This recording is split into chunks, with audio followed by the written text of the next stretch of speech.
Alpine. Alpine Migan. Yang katanya di season kemarin map kekuatannya Morph.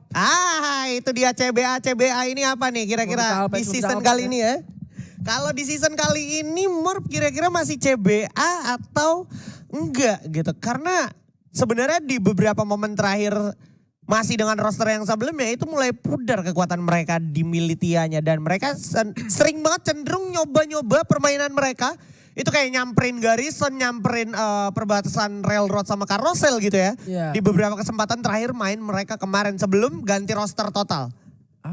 Oke. Tapi sekarang masih dengan Militianya yang berbeda mungkin. Torot juga masih di arah Garrisonnya dan sedikit masih, lebih melebar juga ke arah Snowfall dan tidak menutup kemungkinan mereka masih akan tetap masuk juga ke arah Snowfall di waktu-waktu tertentu. Fagos sekarang tidak melakukan early fight. Aman di bagian Vantage berdampingan bersama dengan teman-teman dari Tiger Wong Esports di arah stadiumnya. Dan arah tembakan yang sudah mulai terasa di area Ocean View. JSLux sedikit bersinggungan bersama dengan teman-teman dari Indostar. Ya, ini gua ngelihatnya JSLux. Nickname depannya AAP berarti mungkin nanti di transfer window bakal ada announce kalau mereka digandeng sama AAP. Begitu juga kemarin gue lihat ada satu tim yang udah sama Vesaka juga. Terus juga ada satu tim yang udah bersama ARF juga ya kan. Jadi semua anak-anak komunitas dapet lah jalannya pokoknya ya. Mantap. Tapi ada yang udah tenggelam nih. Udah hidup lagi. Udah hidup lagi. Sudah hidup lagi. Anda ada apa sama Hidans nih kalau boleh tahu? Enggak kenapa-napa. Ya? Masih tetap dengan omongan yang kita pegang dari media. Betul iya. Yang katanya mau jadi predator naik bukan. Tapi kita lihat gimana Susana. Ternyata juga harus kandas begitu aja. Ini bolak-balik dari pesawat terus menerus. Hati-hati bro, nanti jet lag. Naik turun pesawat mulu itu.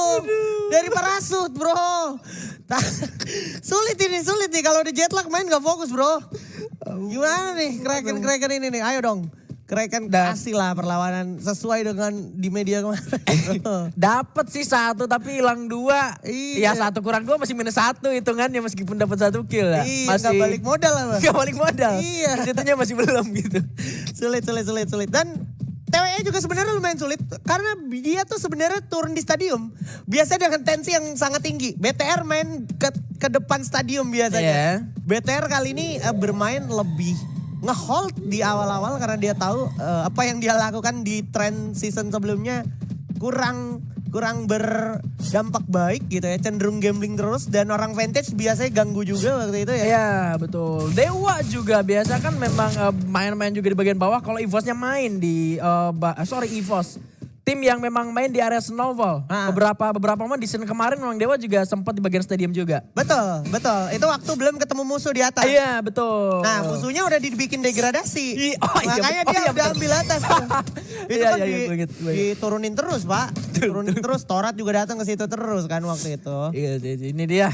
Ocean View juga masih belum selesai sepertinya. JSLux ras cepat terkena tembakan pertama. Extindir terkunci dengan 124 di dalam tubuhnya terikat akan Karnas naik lumayan atas tapi satu orang sudah berhasil diculik. Kocel terjatuh. Extindir masih bisa diamankan oleh satu rekannya yang juga melakukan backup firing. Sementara Kocel yang sempat jatuh masih bisa diselamatkan kembali. Menyisakan satu pemain. Kocel lagi-lagi terjatuh tapi Lim datang menyelamatkan temannya. Gue ngeliat tadi ada satu momen yang sebenarnya itu agak fatal dan krusial dari Indostars. Terutama Ras yang dia lagi berusaha ngebadanin temennya yang lagi di revive di atas lantai 2 untuk nembak ke arah Jujun. Dan dia open banget dengan darah setengah kondisinya. Itu fatal sebenarnya tapi sayang gue gak ngeliat JSLux bisa handle momen-momen musuhnya lagi lumayan blunder kayak gitu. Sayang banget kalau misalkan bisa itu setidaknya ada trading yang masih cukup menjanjikan untuk JSLux. Ya, itu dia padahal momentum juga sebetulnya memang lagi dipegang-pegang juga sama JSLux. Berhasil setidaknya buat mancing si Indostarnya datang ke Ocean View semuanya. Bener. Itu harus bisa disambut dengan sangat baik, dengan sangat gembira oleh teman-teman dari JSLux. Tapi memang pengalaman berbicara. Betul. Indostars, Expo Stars kemarin memang penguasa pulau bagian kiri lah bisa kita bilang. Kiri bawah. Untuk map Alpine ya, sampai ke bagian Ocean View, ke bagian atasnya juga itu sudah sangat menjadi hafalan untuk Kapten Lim dan kawan-kawan. Satu tim sudah hilang, akankah Fagos menjadi tim kedua yang dipulangkan ke arah lobby. Barely tidak bisa untuk bertahan lebih lama lagi dan bahkan dijemput di ujung ternyata. Wah, 3 game sudah berlalu dan belum terlihat tren positif untuk tim asal Pulau Dewata ini. Sayang sekali, tapi gue harap yang terbaik mereka masih bisa menunjukkan performa mereka di 3 game selanjutnya. Namun tadi karena Flyzy masih selamat, ya kan, jadinya dia berhasil menghidupkan kembali teman-temannya. Dan selamat dari genggaman anak-anak Indostars. Dan sekarang kita bisa lihat gimana MBR yang bermain juga cukup progresif. Di menit segini dia mulai coba menyambangi area yang ada anak-anak dari TWE-nya. Dan sementara itu kamera berubah. Pindah haluan langsung ke arah Genesis Dogma. Dan Genesis Dogma ini juga punya pola permainan yang juga berbeda nih dari season sebelumnya. Dia nggak main di map atas, dia nggak main lagi di railroad. Karena perperangan tanpa akhir itu emang gak sehat buat mereka.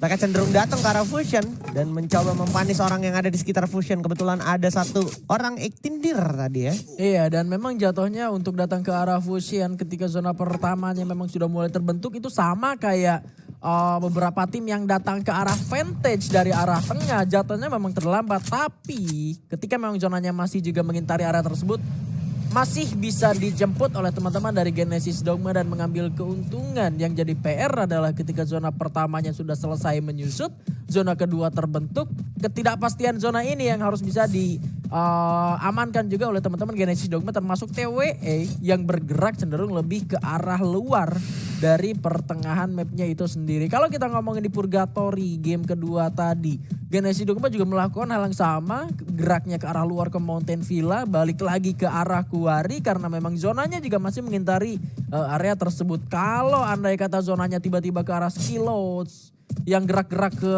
cenderungnya ke arah luar gitu ya dari diameter pertengahan lingkaran, itu bakal sangat sulit. Even mereka punya Portal Go ataupun mini launchpad. Ya, sepakat. Itu kalau kita bicara Purgatory tadi ya. Iya. Tapi kalau kita bicara Alpine, gue juga masih lumayan menunggu CBA ini yang gak keluar dari teritorinya mereka Militia. Belum kelihatan ya? Belum kelihatan ngapa-ngapain, begitu juga dengan Bigetron. Dan tadi gue lihat Kraken setelah naik turun pesawat dan mungkin jet lag dia berhenti dulu di sini nih. Di rumah 5 ini dekat Arsenal. Tempat yang mana Bigetron harusnya detik-detik segini OTW zona yang udah mau jalan ke zona 3 ini. Bigetron udah sampai sini nih harusnya di rumah 5. Dan ada di dekat-dekat mercusuar jelang Arsenal. Tapi masih belum nampak batang hidungnya anak-anak dari Bigetron Delta. Karena sering banget di persimpangan rumah 5 ini menjadi titik tempur dari anak-anak Bigetron, dari anak-anak Morp. Bahkan kalau misalkan ada Evos juga biasanya henti langkahnya di sini nih ya. Iya, jangankan di Liga Utama. Gue ikut FT aja biasanya menit kelima itu rumah di sebelah sini itu memang biasa udah ada penghuni. Ya, karena di sana ada Arsenal juga kan. Betul. Terus di menit-menit ke depan di atas menit 7 itu ada satu vending machine ungu yang bisa ditunggu. Betul. Nah itu yang biasanya jadi perebutan tuh. Ini agak tumben juga maka masuk menit ke 5. Udah lewat menit ke 5 ternyata baru Kraken doang nih yang standby di sana. 8 bahkan jelang menit 9. Ya kan ini udah jauh banget ya. Tapi banyak momen sepertinya tak terekam sama kamera kita, mungkin bisa didirect ke arah yang lagi coba tembak menembak Bapak produser. Kita bisa lihat gimana Torat dan juga Kak Gendra akan melakukan aksinya sesaat lagi, mengingat zona juga udah nggak mengakomodir mereka ke arah perang selanjutnya. Ditambah Portal Go beberapa udah digunakan juga, tapi posisi sudah ditetapkan sama anak-anak Agendra, membagi posisinya dengan sangat mencetak satu pick off yang cukup berimpact. Kapten Darkol di sana harus jatuh knockdown, harus di follow up lebih dahulu, tapi kalau kita lihat gimana David udah cukup dekat, bakal coba diincar dan juga di tangan seorang Rain counter. Luar biasa sekali, berhasil mendapatkan satu angka lagi dan Darkol selain berhasil hidupin satu orang, walaupun Rain langsung nge-end seorang David di sana. Dan kondisinya sekarang 3 lawan 2. Mau coba diputerin, tapi ini bakal jadi krusial banget. Kalau misalkan kalah kontak, udah bakal ada double pick terhindarkan. Lozi. Sedikit lagi Lozi masih bisa menggocek ke arah sebelah kanan. Dan coba di double pick, walaupun masih ada backup dari seorang Kapten Darkol dengan sebuah frag dari belakang. Dan Rain berhasil dapetin Lozi dan juga Kapten Darkol di sana bakal dihajar habis. Kerjasama yang baik antara Kapten Reva dan juga seorang Rain dari Kak Gendra. Menjaga dua sisi agar Lozi tidak bisa bergerak maju dan mengambil backstep, mengambil weakness point dari arah Rin di sana. Dan memang penjagaan dua posisi ini yang membuat Lozi sangat terkunci, tidak memiliki celah yang banyak untuk bisa bergerak leluasa lagi. Dan bahkan begitu komitnya Kagendra akan mengamankan tim Torat menjadi poin eliminasi ke-6. Satu pemain terakhir Ikal dalam pantauan seorang Surya. Bahkan kedua rekannya juga mengikuti. Tidak akan dibiarkan Surya berjuang sendirian saja. Memastikan bagian belakang clear. Ikal, dar. Side Torat di posisi ke-11. Gimana nih Gan, lu TR Bigan nih? Wih, timnya juga belum main nih Bigan. Kayaknya harus masukin Bigan dulu nih biar main nih. Iya, aduh kurang strike nih Toratnya nih Gan nih. Udah 3 game ya kan. Dan kita lihat lanjut. Ternyata gara-gara tadi gempuran dari anak-anak Indostar masih belum menumbangkan anak-anak dari JS Lux. Ini membuat mereka hidup kembali, 4 orang dan mereka langsung gerak ke arah utara tadi ya, utara map kita. Jadi dia ada di perbatasan antara Snowfall dan juga Garrison dan mereka udah berada di zona selanjutnya. Tapi begitu juga dengan Dewa United yang tadi sempat coba mau turun nyari orang di sekitaran Forest Red gak dapet. Tapi lo bisa lihat ketajaman dan ketepatan aim yang cukup mengagetkan anak-anak dari JS Lux. Selayaknya tidak ada apa-apa namun langsung tercuri semuanya tanpa dikasih kesempatan untuk berpikir keras gimana melawan anak-anak Dewa United. Ini bukan inisiasi dari Rushernya loh. Ini kurang dari 5 detik. Bahkan hanya 4 detik Sam 13 berhasil nge-pick off 2 pemain dengan 2 senjata tersulit di Free Fire. AWM sama Just Booster langsung wow.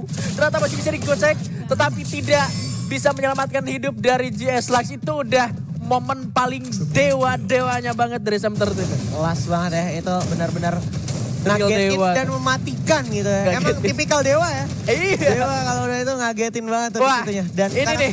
Ada lagi TWE. Bakal coba menunjukkan aksinya, tapi kita bisa lihat lagi-lagi knockdown. Masih ada Kapten Justin berhasil dapetin 1 Hans, tapi sayangnya Bara di sana juga bakal memainkan untuk kesan baik. Sampai Kraken harus kandas di peringkat ke-9. Masih belum jadi momentum untuk Kraken di game ketiga kali ini. Di Cakar Burung udah. Game pertama. Udah. Game kedua. Jakar siapa? Di Cakar Torat tadi ya. Dipetirin. Di Sambar ya. Iya, sekarang di Cakar Macan udah. Gokil. Dan sekarang kita lanjut melihat gimana Dogma dipunish juga sama Dewa United yang punya map atas gitu ya kan, yang punya Snowfall dan sekitarnya nih. Ini dia yang ditunggu-tunggu oleh anak Dewa. Dari game pertama, kembalinya Mr. 05, Sam 13 dia di 1 sama Mr. 17 berhasil mengamankan 1 pemain terakhir dari Genesis Dogma. 11 poin eliminasi dan semua pemain dari Dewa United sudah mendapatkan poin eliminasinya masing-masing. Dan bahkan 1 area sudah berhasil mereka amankan. Sebelum zonanya bergerak, at least mereka sudah berhasil clear bagian belakangnya terlebih dahulu. Morty, ini dia CBA yang sudah mulai bertempur bersama dengan Kagendra. 1 orang mal sempat terculik tapi terdengar suara original dan akhirnya Morty masih bisa membuktikan kekuatan mereka di map Alpine. Tapi ujian belum selesai karena Tiger Wong Esports singa muda kita akan menghancurkan berapa pertahanan dari Morty. Bahkan lebih dari 5 duel dihancurkan dengan adanya Corsion Grenade dan juga Just Buster yang tadi sempat mengganggu ke arah Morty. Dan masih cukup aman ternyata. Ya boleh dialihkan ke arah MBR dan juga BTR itu lagi perang. Nice. Ini kita bisa lihat gimana BTR dan juga MBR sama-sama berdarah-darah. Nyawa tukar nyawa. 1 lawan 1. Tapi Swap kali ini yang bertahan dari sisi Bigetron. Sementara Rehan juga yang akan bertahan sisa sendiri aja. Dan bahkan masih sempat menghidupkan 1 lagi, bahkan 2 player dari MBR membuat Swap udah gak punya banyak pilihan lagi. Kandas begitu ya Bigetron di peringkat ke-6. Namun masih cukup baik setidaknya untuk Bigetron. Dan sekarang Dewa juga lagi mendapatkan momentum emas untuk memanfaatkan momentum perang dari anak-anak TWE dan juga Morph Team kali ini. 05 dapet tim Cicina atau Ciweng di sana. 05 cari target selanjutnya. Mau dari depan mata dia. Tapi kayaknya bakal coba sedikit nanti fokusnya karena di samping masih ada seorang Irap.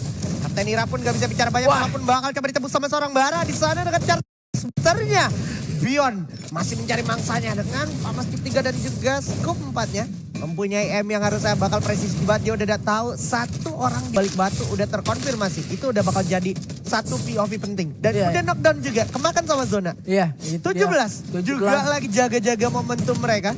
Dan di dalam pos ini sepertinya udah nggak bisa berbicara banyak kecuali pelontarnya bisa ledakan 1-2 player dari Dewa. Tapi enggak, karena Morph Team udah harus kandas begitu aja. Dan Irap tadi harus jadi closingan ya. Sekarang Dewa 15 poin eliminasi. Melawan MBR Epsilon yang udah sisa 2 orang aja. Susah banget, False udah di knockdown juga. Rehan juga jatuh tapi masih bisa hidup lagi. Masih punya suntikan False, makanya bisa hidup lagi. Dan sekarang kita lihat gimana Made. Rehan dan juga False bekerja keras tapi saya Mr. Kedua mencetak angka. Menyisakan False saja kali ini. Dewa benar-benar menunjukkan kapasitas mereka. Yang katanya Coach Kraken jarang scream ya. Dan sekarang ini bakal dibuktikan sesaat lagi. Mereka bakal membabi buta mencoba mendapatkan buih satunya. Dan 17 lihat satu hit presisinya membawa Dewa United menghabisi MBR Epsilon dan menyisakan satu player terakhir aja dari TWE yaitu Irap. Kapten Irap tidak bisa bicara banyak lagi Kapten Irap karena ini adalah Dewa United 20 Oh my kill. God. Boya.